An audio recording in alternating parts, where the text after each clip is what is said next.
Доброго вечера. В эфире Прайм на телеканале АТР. Это время, когда мы обсуждаем наиболее важные для страны и мира темы и встречаемся с самыми интересными собеседниками, с людьми, которым, как я выражаюсь, есть что сказать. Сегодня у нас в гостях одна из самых молодых и прекрасных депутатов, народных депутатов Украины, член Верховної Ради України, член фракції партії «Голос» Соломія Бобровська. Вітаю. Добрий вечір, вітання. Дуже радий бачити. Напевно, ти ніколи не була ще у нас, да? В АТРі? Да, була? Ну, звісно, була і неодноразово минулого сезону особливо. Але Просто у вас в гостях вперше. У меня не была, да. Но мы, не скрою, что мы познакомились с Соломией не так давно.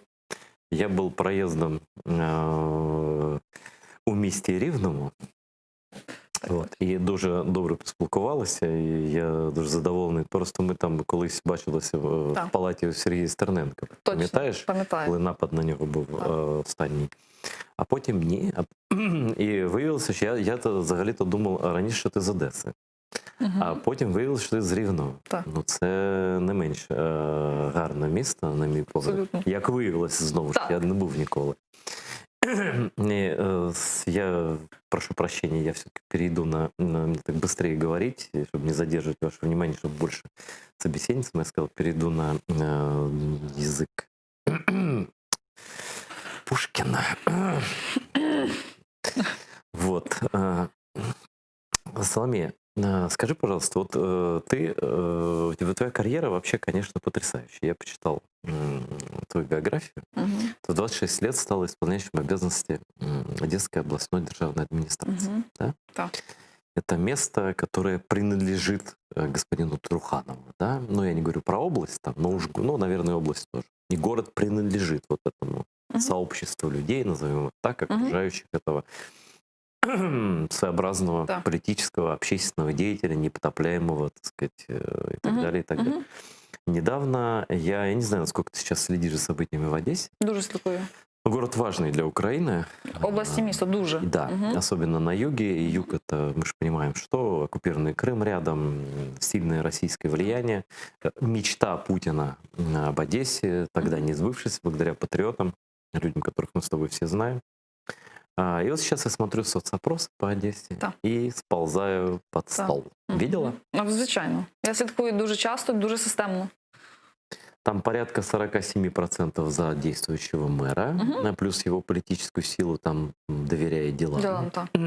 Я ж не знаю, яким ділам? Одеським ділам.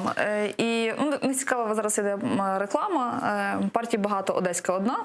На цьому вони будують такий підхід до одеситів. І мало того, вона змагається не тільки в міську раду, а й в обласну. Тобто, так, місто, безперечно, воно у владі.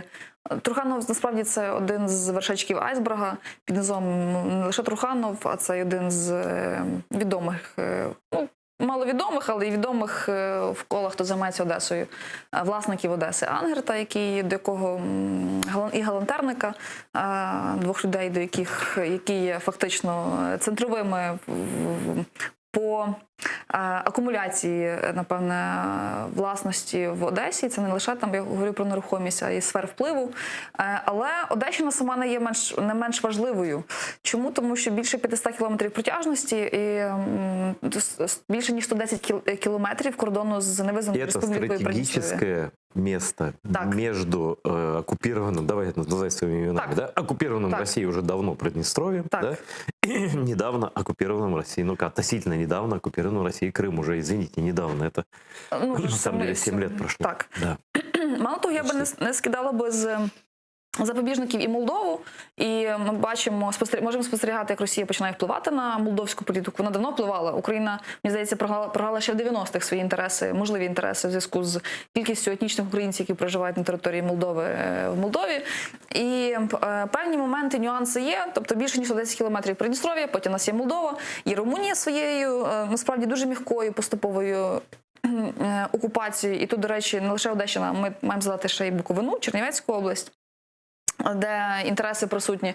Ну і море, яке ми звикли бачити лише як пляж, шашлик, пиво, креветки, дельфіни, двіж на затоці Карліно-Бугас. Але я не знаю, чи люди задумуються за певним моментом, коли вони відпочивають на морі, чи думають вони, що ці кораблі триколорні, російські, можуть зайти на будь-який теоретично пляж і зробити напад та таку військову інтервенцію. Ну, за людей мы не будем отвечать. Наверное, кто-то думает, кто-то не думает. Но я тут больше про власть. Значит, уж кого туда только не направляли. Если Михаил Саакашвили был в команде, которого ты туда пришла, да? Так. И все это как... То есть мне вот власть Труханова напоминает такой вот, когда вот такая поверхность, которая ничего не прилипает и ничего с ней не происходит никогда, да?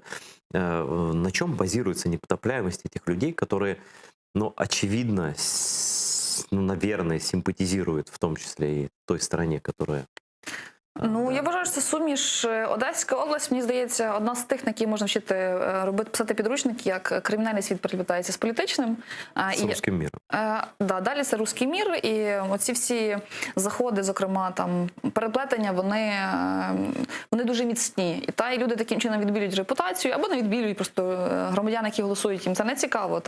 Там і в спальні райони, які стабільно дають Труханову голоси, переконана точно, не думають ані про море, ані про те, хто з ким зав'язаний, на яких прапорах. І тут, до речі, зроблю такий перехід. Ми згадали Рівне.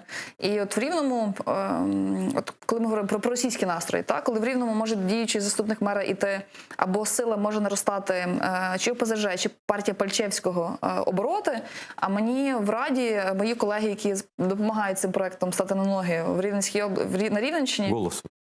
Ні, Пальчевському, у Рівному. Вони говорять дуже прості речі. Ну, ти ж розумієш, ну це ж не питання, все одно всі дерибанять бюджет однаково, незалежно від партій. Я кажу, ні, ти не розумієш, вибачте слово, чувак, що таке дерибанити бюджет з одним прапором, а що таке, коли тебе буде інший прапор іншої країни. І ти не знаєш, як тобі приймуть рішення в Рівненській міській раді скоро, і чи ти будеш такий самий, як Одеська чи Харківська. Ну, де насправді напругу зробити дуже легко, маючи ресурс і політичну волю. І мені здається, що в 2014 році, безперечно, це завдяки людям на вулиці, але десь відбувся перелам, зокрема, в Харкові, і потім в Одесі. Чому еліти в лапках, політичні чи кримінальні, не дотисли до того, щоб там були створені Одеська Народна Республіка чи Харківська Народна. Ну, это понятно все. Ну, смотри, я вообще про явление. Вот, Да. Значит, Саакашвили ничего там не получилось. Ну, давай честно говорить, ничего не получилось вообще. У вашей команды там не получилось ничего вообще. Ну, Одеса-Рені тепер це проект, який получився в Міші. А Одеса-Рені – це інфраструктура і траса міжнародного значення. І це завжди буде артерія, яка буде притягувати до себе бізнес, розвиток, туризм і так далі. Ну, я имею в виду в політичному плані сенсу нічого не. І так, і ні. Я вважаю, що у нас получалося до пори часу. І мені чомусь, ну, мені прикро це говорити, але грузинська команда розуміла, що вона ненадовго. І от ці скачки постійні, що от уже ми здаємося, відходимо, от ми вже здаємося, відходимо. Ну, воно... То есть Михаил Саакашвили был там временщиком, он это понимал, и он, соответственно, себя и вел. Так, але я щиро вірю, і Михайло щиро до сих пір повертається до одеських планів. В нього були бажання, я знаю точно, і він про це публічно говорив. Наприклад, весною розглядав питання, йти на мера Одеси чи не йти на мера Одеси. Сейчас? Так. Слушай, так он же возвращается в Грузию. Ну, це було весною. Зараз йому принципова перемога в Грузії. Так, нагадаю, хто не знає, 31 жовтня вибори. Саакашвили, ну, это моя версия, что он уедет как-то, если его партия наберет необходимое количество. Ви знаєте, я щиро буду рада за грузинів. Чому? Тому що для них це величезна особиста трагедія. Для всіх тих, хто не має права в'їзду, або на тих, на кому є кримінальні справи. Вони справді сумують за країною.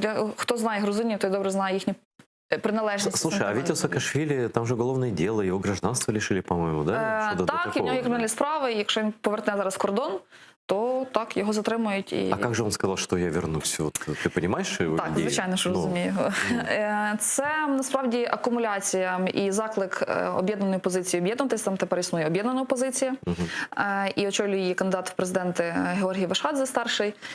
І це спроба об'єднати людей вийти за опозицію. З того, що я бачу зараз по соціології, все ж таки національний рух Михайла трошечки, ну, доволі нижче стоїть за грузинську мрію Іванішвілі.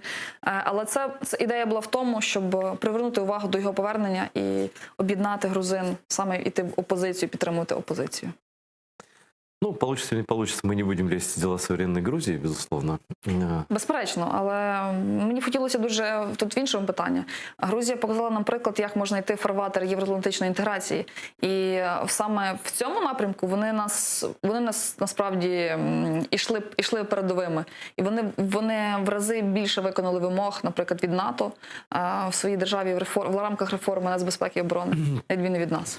Почему все попытки Михаила Саакашвили на каком-то месте что-то сделать в Украине закончились, в общем-то, ничем? И последний период его деятельности, да я больше не буду спрашивать, потому что ты его знаешь, да, до него не так просто достучаться. Вот последний его приход во власть к Зеленскому, Так. опять там говорили то 5, 10, в итоге офис простых решений, но я не буду обсуждать эти названия такие, да, но опять ничего. И сейчас фактически уедет или не уедет, но видно, что не получается. Притом тогда сначала он не критиковал Порошенко, потом стал резким с ним врагом, потом он начал поддерживать Зеленского, не исключено, что потом опять не станет поддерживать, потому что сейчас он опять критикует какие-то назначения и так далее. Но вот не нашел себя Саакашвили в украинской политике. В чому головна причина? Ну, по-перше, я би ніколи не розглядала Михайла як стабільну політичну персону, і для мене він завжди феномен. Він дуже тонко відчуває політичний настрій, обставини, рух, і він за ним іде, він гравець. Це не людина, яка буде тримати до кінця, до кінця не позицію, там це яка стосується глобальніших нацбезпеки, наприклад, але внутрішніх речей, особливо в українській політиці. Але я вважаю, що його помилка саме в українській політиці – це команда, яка поруч з ним. Він не кадровик. І саме українська команда, яка поруч з ним, вона завжди дає збої, тріщини, розлазиться, здає, переходить, відходить. Грузини з ним його постійні. Ті, які з Грузії тримаються. А з українцями... И тут мы переходим плавно от Михаила Саакашвили до самой главной традиции проукраинских политических сил, которых сотни лет уже, это пересвары. Сварки. Это, знаешь, мне иногда кажется, что русские вообще порой могут просто сидеть и ждать. Вот посидим, подождем, оставим просто их на какое-то время зодным, да? И они обязательно переругаются. Что происходит сейчас на проевропейском фланге украинской политики? Ты человек независимый в суждениях, не такой системный, что в партиях там сидит и слова не говорит. Да я в разговоре с тобой понял, что ты откровенно о таких вещах спокойно говоришь. Вот объясни нашим зрителям, тем более в оккупированном Крыму. Вот есть там наши люди, да, крымские татары, украинцы, которые там остались, ну, с украинской точки зрения, да, они вот едины, прям вот, они все там, вот в этой проукраинской истории, да. А здесь они смотрят, эти с этими переругались, те с теми, партия «Голос» ругается Европейский солидарность, Европейский солидарность ругается с этими, потом депутаты там проукраинские от «Слуг народа» ругаются с теми, какой-то мрак вообще получается. И на фоне этого растет рейтинг ОПЗЖ, ну вот этих всех пророссийских сил. Что это такое и что с этим можно сделать? Как это можно закончить вообще, чтобы потом осознать, что у нас вообще враг есть, да? И представители врага есть тут. А мы такие красивые стоим спиной друг к другу. Ну, по-перше, ніколи не дивно, що це класична історія спецслужб російських, там не лише російських, але їхня улюблена традиція про українські або націоналістичні течії завжди внедряти та російською когось. Ну, це ще було в часи КГБ, кстати говоря. Так, це продовжується. Насправді, я вважаю, що росіяни фантастичні в роботі спецслужб, і, напевно, жодна спецслужба світу не може зрівнятися з цинізмом і з використанням людського ресурсу, так як до цього відноситься Російська Федерація. Що стосується політичного ландшафту проєвропейського в Україні, дуже просте пояснення, тому що знаменник, під яким стоїть держава і Україна, він ніколи не є вищим за особисті амбіції.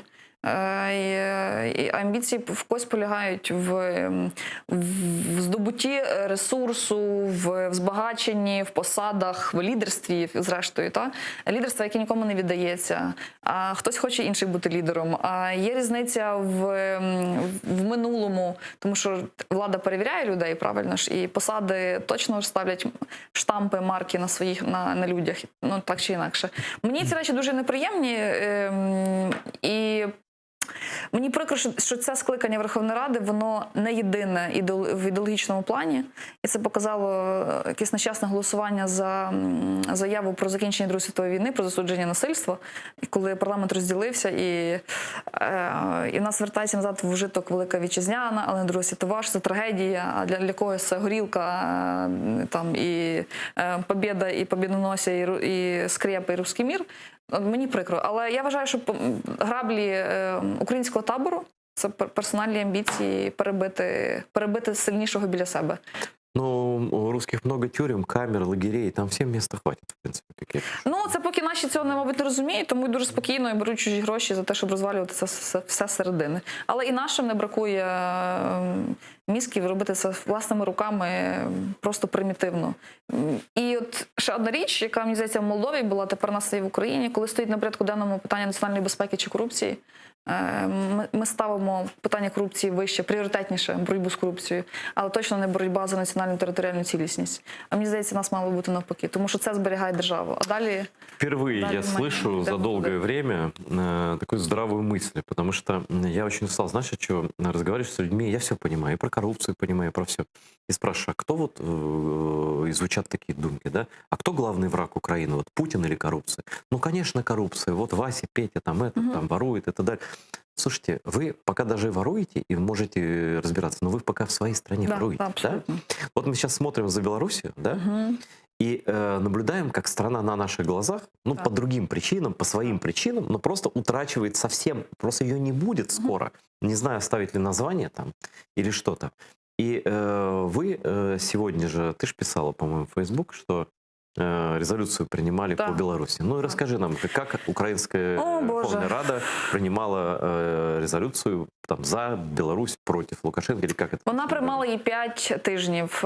І попередня гостя в цій студії Ганна Гопко, яка була одною з найяскравіших людей, яка драйвила завжди міжпарламентську дипломатію, тепер послала повністю на паузу. І голова комітету і просто зливає її під Офіс президента. І фактично комітет, який би мав бути активний, жвавий, мати свою позицію відмінну від МЗС чи від Офісу президента, ну, ми не маємо можливості в зв'язку з тим, що у нас немає більшості людей, які... Там же есть еще Лиза Ясько, которая из «Слуги народа». Нам не вистачає она такой драйвер, она пишет тут. Навіть її не вистачає в голосуванні. Голова комітету самоусовується, каже, ви самі знаєте, що робити, можете збирати комітет без мене, тобто я не буду брати участь в цьому. Хочете так, хочете сяк. По Білорусі в нас були зразу дискусії, чому ми мовчимо, і ми пришляпали, побачили цю дивну позицію президента, потім МЗСу, м'ягесеньку, та ми вже пройшли, коли Європарламент не визнав вибори, коли Естонія, Латвія, Литва парламенти не визнали вибори. А ми все мовчали, у нас було 3 постанови, з них 2 не визнавали вибори. І в 3-ю постанову, яку, власне, готував голова комітету і дав підписати своїм колегам «Слуги народу», там звучало лише про засудження насильства, жодного слова про невизнання результатів виборів. Сейчас-то що? Це засудження насильства, використання насильства, засудження порушення прав людини в Білорусі. От така постанова була прийнята.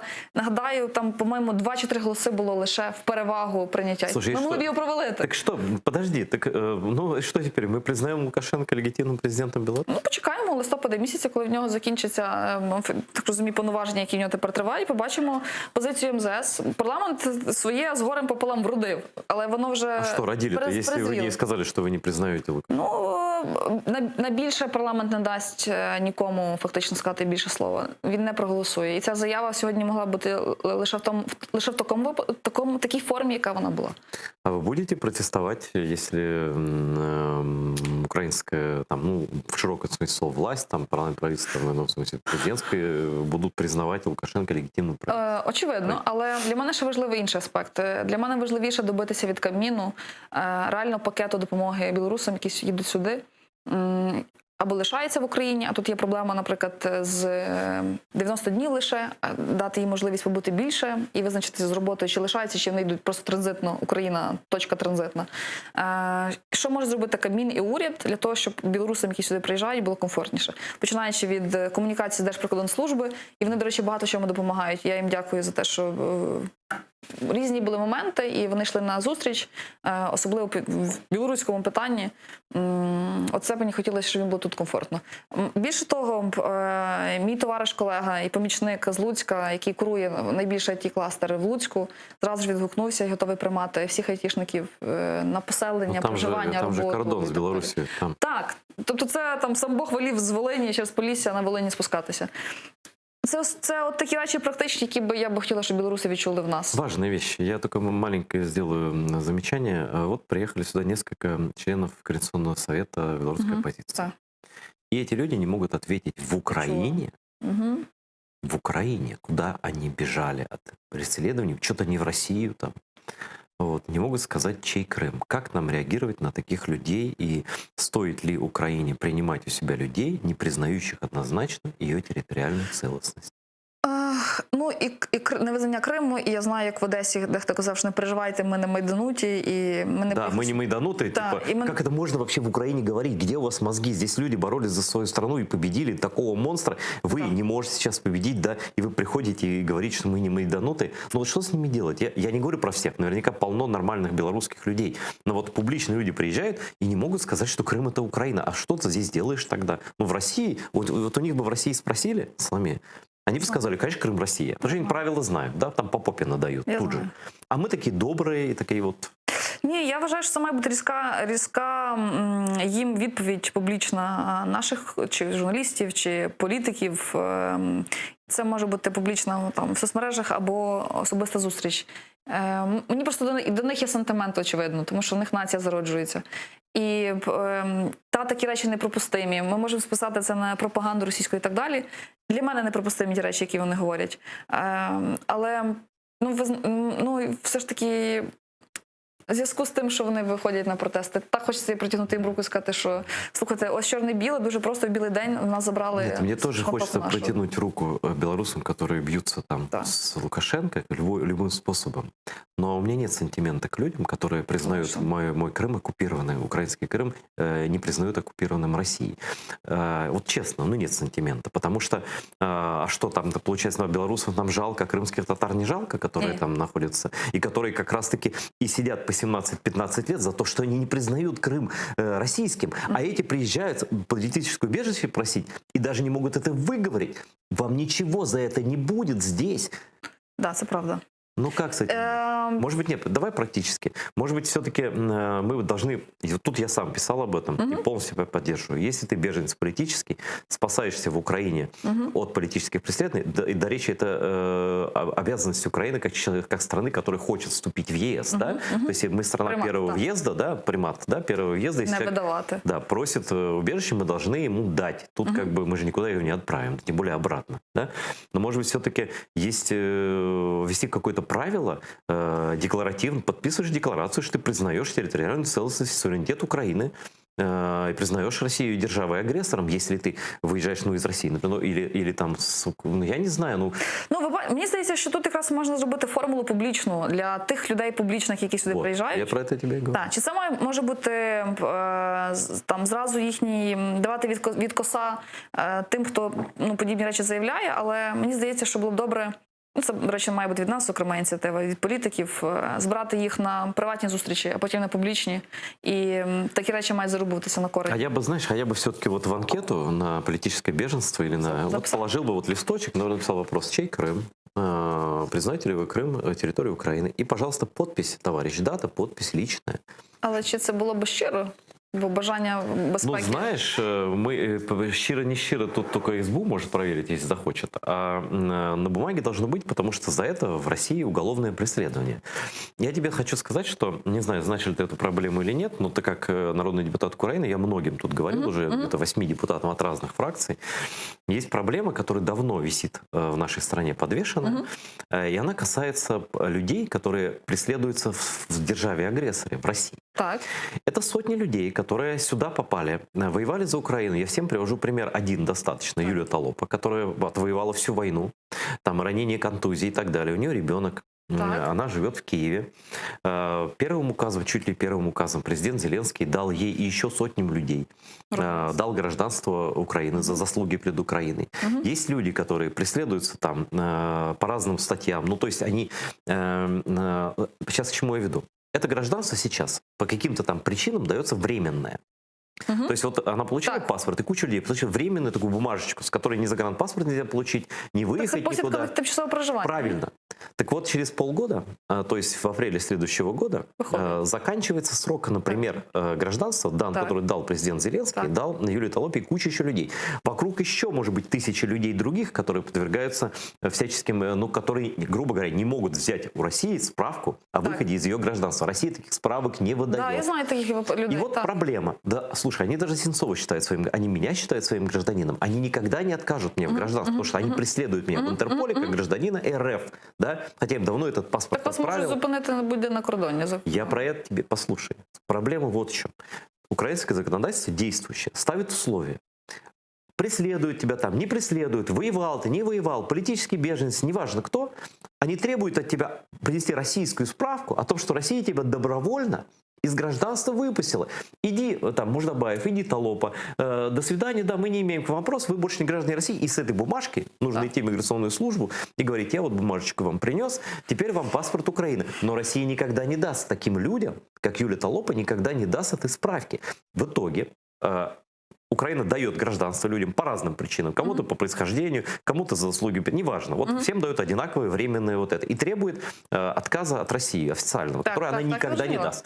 Замкнутый круг, из которого граждане Украины не могут выйти. Я зрозумела. Значит, в мае эти поправки были внесены. Там много было разных, в том числе несомнительных поправок, но одна поправка была в том числе вот эта. Там 13 пунктов людей, которым государство Украины дает право гражданам уже своей страны, дает право написать на бумаге: я отказываюсь от гражданства Российской Федерации, подписываю декларацию официальную для Украины.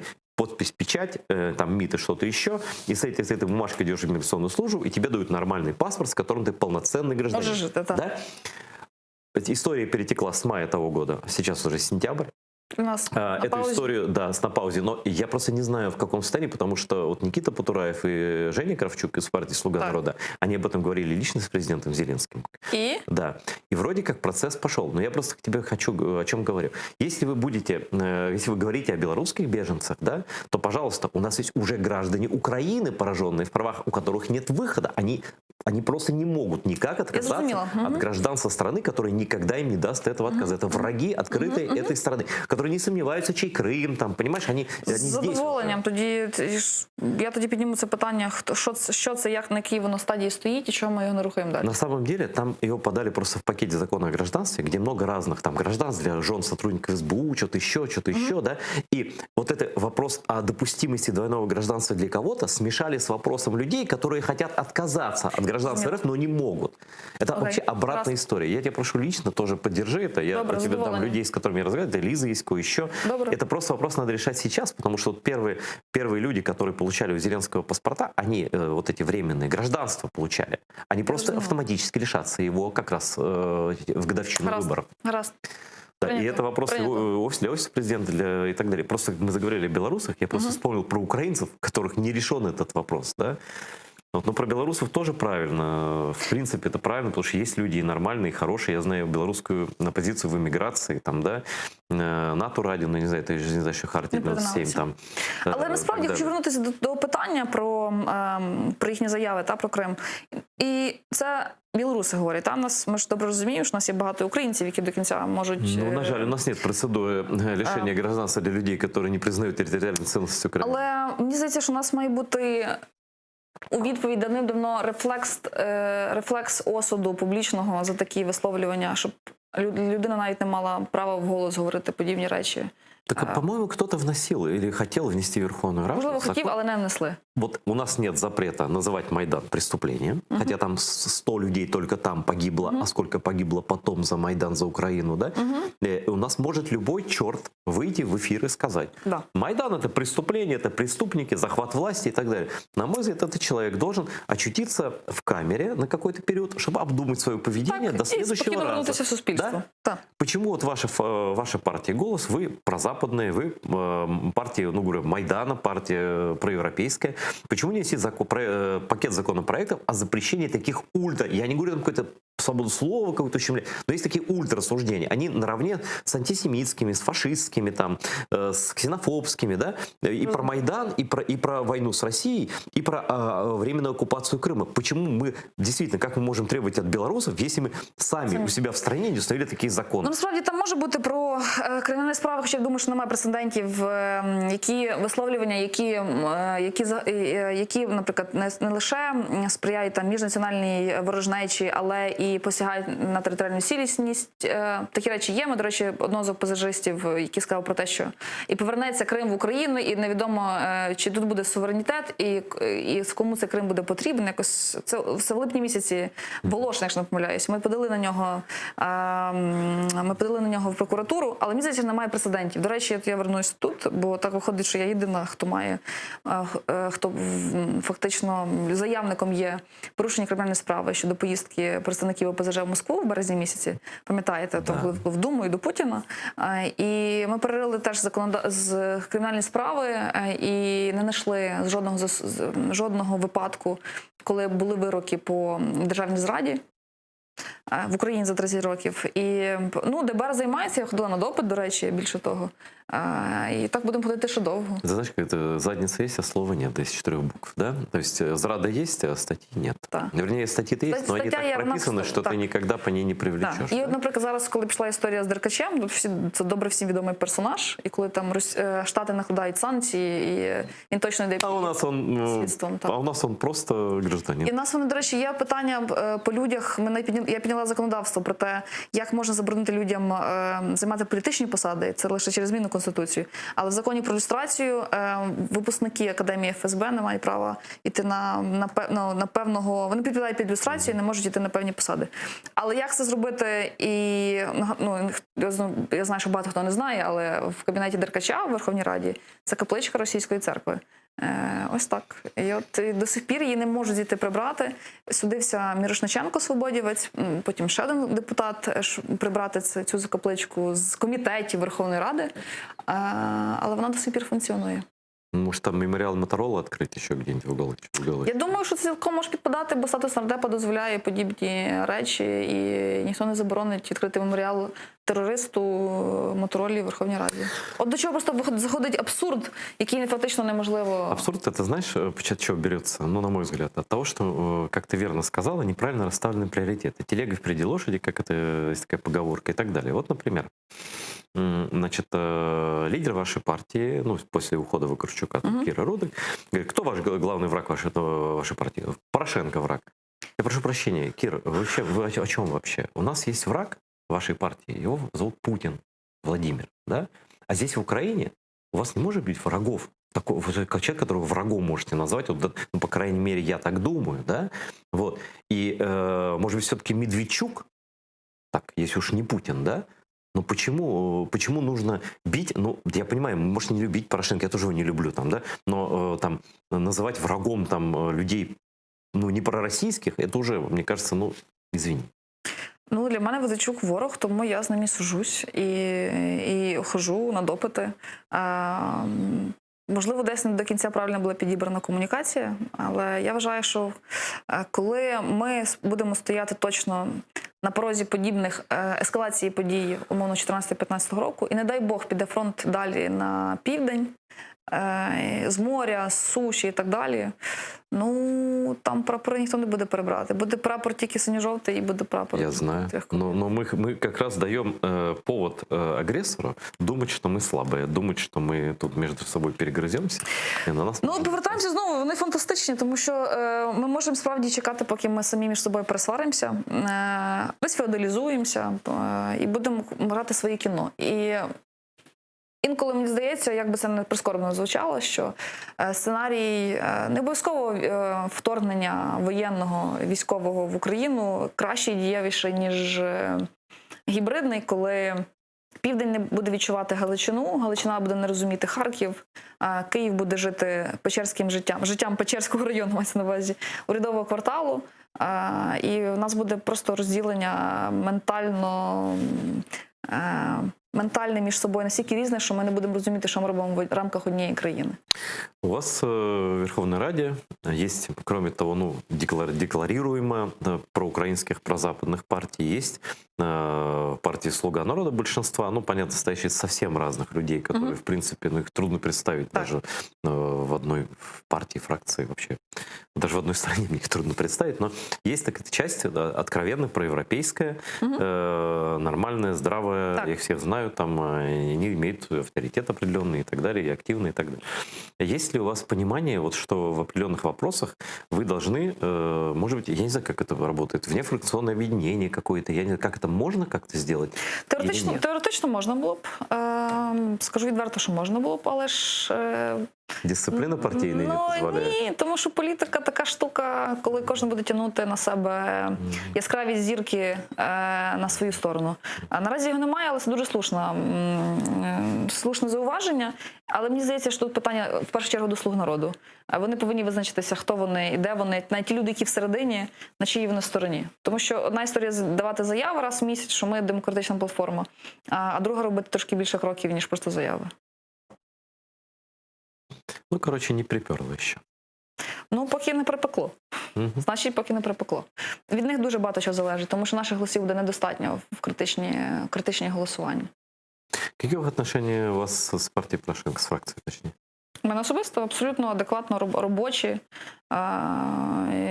Я вважаю, що у нас можуть бути різні політичні шляхи, але без конфронтації, конфлікту. Тому що і Європейській солідарності варто зрозуміти, що вороги не ми, а вороги – це опоненти, і вороги – це п'ята колона в Україні. І ще одна річ, яка є зауваженням, мабуть, і для нас, і для них. Не тільки для нас, і для них, для тих, хто претендує на українську нішу, це відсутність фактично дуже системної, правильної, глибокої роботи в південно-східних областях. Я тут веду мову про Луганщину в першу чергу, Донеччину, Запорізьку область, Миколаївську область, Херсонську область, Одеську область, в кінці кінців. Там опроси страшно смотреть. Страшно смотреть, тому що, ну, добре розумію, давайте будемо відверті, що починаючи від БЮТу і БПП в колишніх фракціях, точно від них залишиться людей 10-15, хто піде в сучасну солідарність і там в Батьківщину. А Луганська область, вона взагалі кинута, як на мене, на призволяще від всіх українських сил політичних. І ця ніша лишається незаповнена. А чому ти не про Луганськ говориш? Тому що нам мені дуже болить Луганська область саме. Донецька, вона розвинутіша, вона трошки багатша. Ну, вона завжди так була, да. Навіть коли не окупація не була частично. А з Луганською, ну, ми не пов'язані, це були перші поїздки на війну, саме Луганська область. Далі я тримаю контакт і маю купу людей, які працюють в військово-цивільних адміністраціях і так далі, які хотіли би себе реалізувати політично, але вони нікому не потрібні, тому що ніша не заповнюється ніким. І ось так. Вот еще тебе политическая новость. Не из СМИ, а из моих источников. Там кое-кто уже написал, что создается еще одна прозападная политическая партия. У нас их недостаточно явно. Да, их там всего, наверное, штук 100. Ну, из них в Раде несколько. Вот. Создается еще одна партия. Это я не иронизирую, может, она и нужна, ты оцени. Значит, что якобы, по информации там нескольких сразу людей, которые мне рассказывали, в этой партии будут Лана Зеркаль, бывший замминистра иностранных дел Украины. Вот. Там будет Олег Сенцов, бывший политический узник, самый известный, самый стойкий из всех, которые были освобождены. Вот. Дольше всего там просидевший, ну что говорить, Сенцов есть Сенцов, да? И что финансировать, помогать этой партии, скажем так, будет олигарх, как он называется, проукраинский, его называют проукраинским, господин Пінчук. Что-нибудь слышала про это? Ну, честно. Подібні думки ходили, чи слухи ходили вже, мабуть, рік як ходять, чи півроку. Да ну. Ну та, тому що Сенцова часто пов'язують з партією нової Зеркаль, куди шукали поставити на передову. А що, із партії Зеркаль? ну не партія «Зеркаль», але її точно хотіли десь прикріпити до якоїсь політичного лідерства. Але є одне але. Цих амбіцій мало, і не обов'язково, що цей ресурс може себе виправдати. Чому? Тому що мало бути просто класною київською елітарною тусовкою. Немає зв'язку з землею, з людьми, як на мене. Я вважаю, ну, що це просто залишиться фейсбучною або вузькоелітарною. Вот можно партією. подумать, что у вас, Соломея, огромная связь с землей, у партии «Голос». Мне кажется, у вас с региональным отделением так себе. И с местными выборами Та ви так себе. праві, але це не заважає мені бути постійно на Рівненщині, чи на Одещині, чи на Луганщині і бути постійно між людей. Я вважаю, що це базова річ, яка потрібна політику. Ну, от це Я не так. вірю в проекти київські. Я перестаю вірити в проекти київські. Тому що це люди, які надто далеко, які не чують, до яких важко достукатися і так далі. Тому ті, хто працює, ну, мовний беремо «Наш край», пам'ятаєте?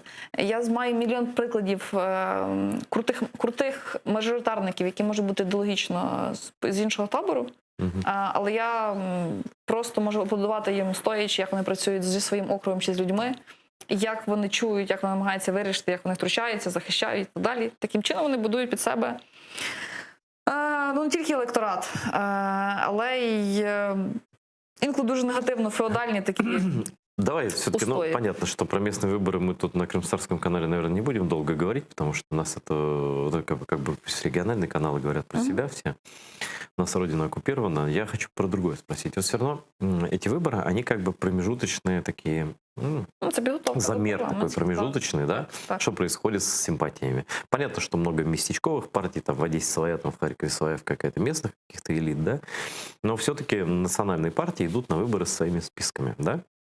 Твой прогноз, чем закончатся эти выборы по касаемо списков, не про мэров сейчас даже говорю, про касаемо влияния общенациональных партий? Я розумію. Я думаю, що маятник остаточно качнеться в сторону проросійських сил. І ОПЗЖ, який сьогодні має другий рейтинг після «Слуг народу». Слуги можуть просісти, вони, напевно, просядуть. В них немає регіону базового, де вони беруть, наприклад, мерство.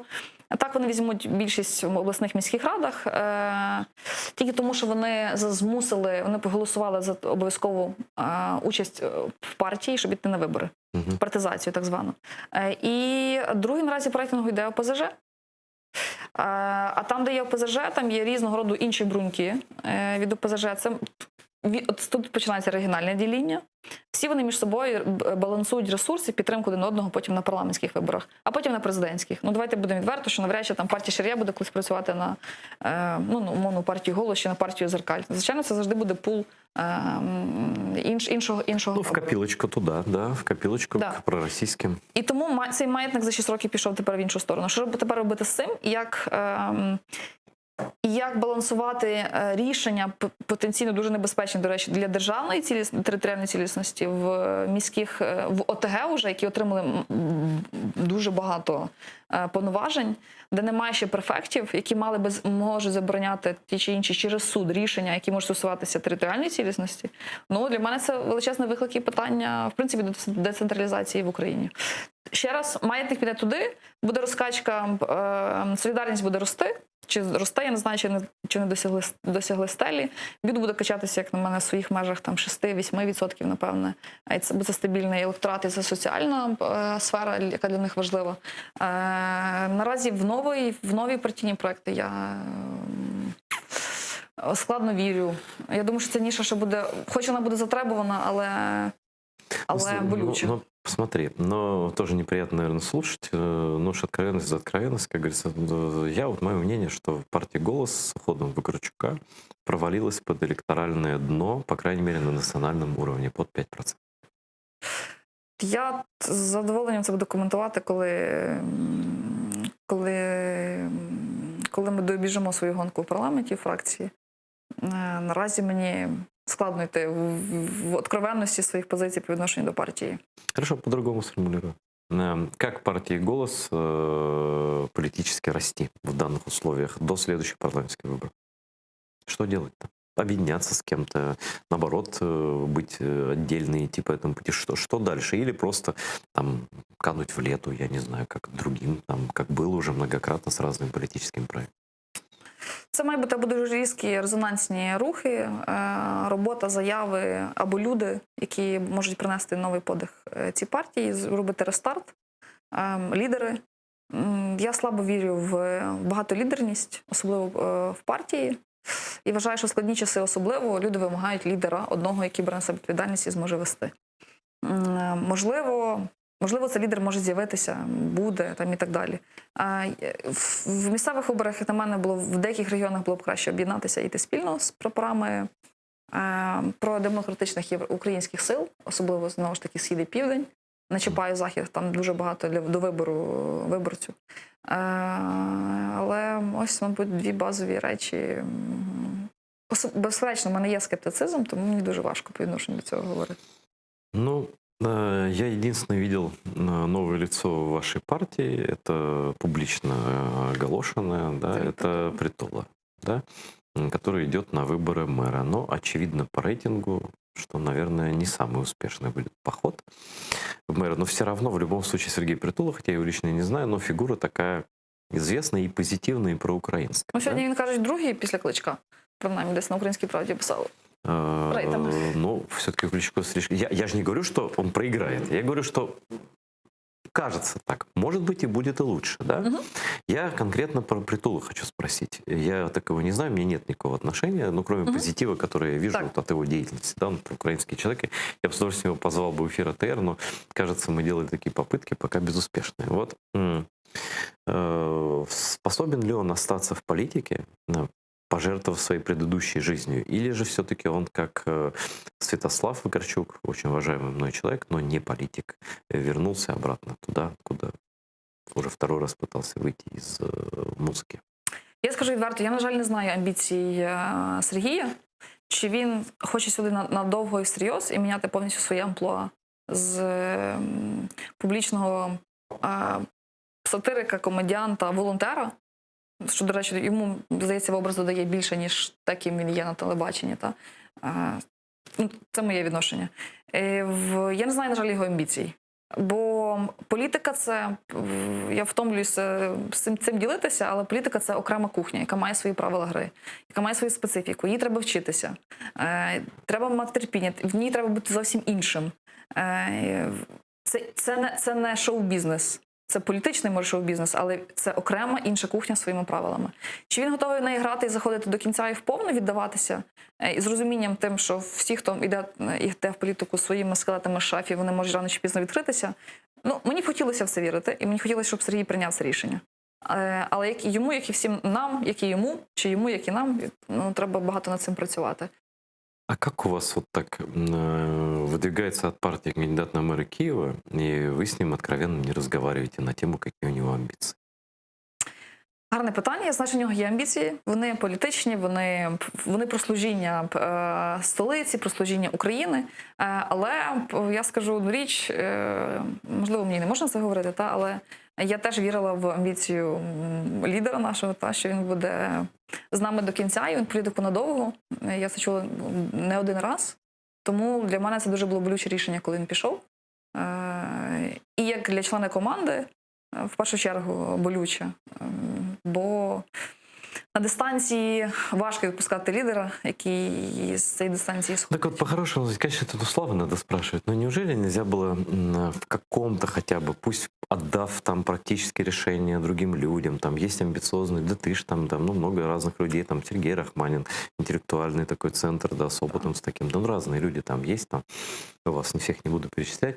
Неужели нельзя было досидеть формально каденцию? До місцевих виборів чи формально до кінця каденції? Нет, до конца. Ну, слушайте, народ-то избирает тебя до конца. За тебя же люди голосовали. Ну, я прошу прощения. Да, они что, зря курном ходили? Или вот как вот вообще? Ну, я не почула відповіді на це питання. Не було, да? Ну, тобто воно було з різних сторін пояснення, чому так, що ми можемо самі, що ми справимося. Я розумію, що його місія була завести команду в Раду, але я вважаю, що, знову ж таки, українці не готові бачити багатолідерність. Ну, власне, я теж не розумію політичну партію з відсутністю лідера, який бере відповідальність і веде. Це насправді навіть і не лідерство, це для мене це визначення провідника. От з історії України. Лідер, коли ти ситуативно стаєш лідером там чи там. А провідник ти вмієш бути і першим, і останнім. І служити команді, бути останнім, дивитися за всіма, і бути першим, вести, Это брати знаешь, как если відповідальність. взять за аллегорию вот группу тоже «Океан Эльзы», это как если бы, во-первых, все время разные люди пели там, да, и как-то то этот лидер, то тот фронтмен, то этот поет непонятно. А потом раз на полконцерта фронтмен выходит и говорит: ну, знаете, мы пошли. Ну, ви мене так політично розтинаєте. Для мене Нет, це теж біль. извини, я еще не придешь больше никогда, скажешь. Та что ні, тут- перестаньте. Я же без зла говорю. Мне на самом деле мне жалко, потому что я и к Славе хорошо отношусь, и к партии к вашей хорошо отношусь, и к людям полно там к хороших людей, и к Сергею Рахманину, там, и ко многим, практически, ну, даже не могу сказать, кому плохо, да? Да. Но Ну, нам теж. я просто вижу, Погано. что путь вот этот, это путь, ну, скажу, к проигрышу вашей партии. На самом деле это не имеет такого... Все останутся живы, как говорится. Да? И от этого никто не умрет. Но идет к ослаблению прозападного курса нашего. И это мне совсем не нравится. Мені теж. А найбільше мені не подобається те, що ми сіємо зневіру не тільки виборців, а в українців. Це найгірше. Ну, зневіра, вона просто змушує пускати руки і казати, що я не піду на ті вибори, я не можу, я ж не хочу, ніхто нічого не може, всі дятли, ніхто не спроможний. Ніхто не спроможний. Тому потім виберуть ОПЗЖ, які спроможні, до речі, які мають дисципліну, яких є вертикаль, Ну, вот, які дуже системно працюють. вот я, знаешь, я очень сильно... Хоча в них, вибач, найбільше мільйонерів зі списку 100 Forbes України. Вот видишь, даже миллионеры могут быть, у них может быть порядок, если начальство сидит в Кремле. Так что они умеют строить вертикали. А мы не умеем.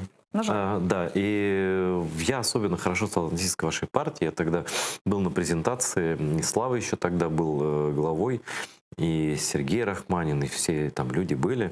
Была презентация к стратегии освобождения Крыма. Так, складної деокупації. Стратегия деоккупации Крыма. На государственном уровне до сих пор она не принята, но я видел государственную программу, она очень похожа на вашу партийную.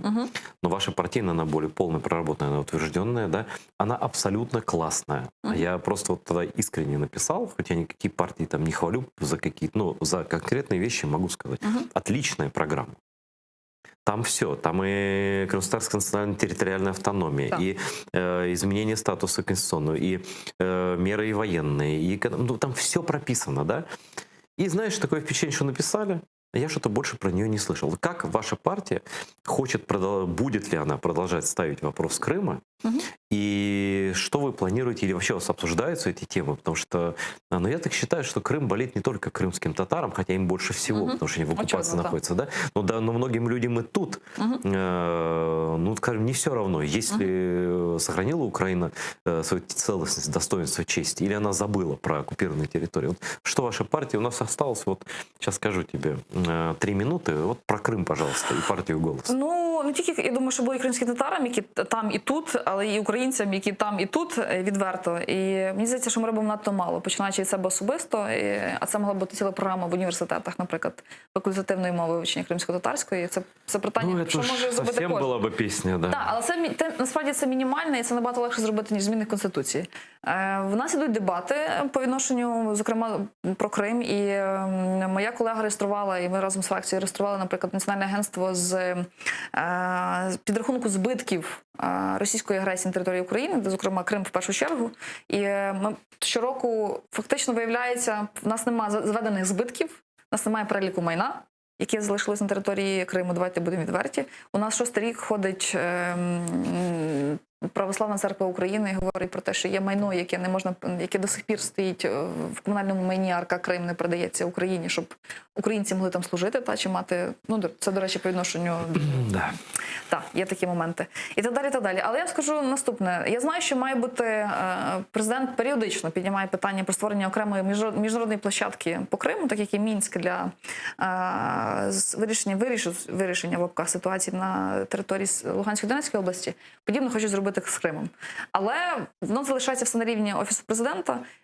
І це зрозуміло, що жодної ініціативи щодо Криму і в першу чергу вона не піде від опозиції абсолютно нікуди, тому що не буде підтримки від більшості, це буде блокуватися.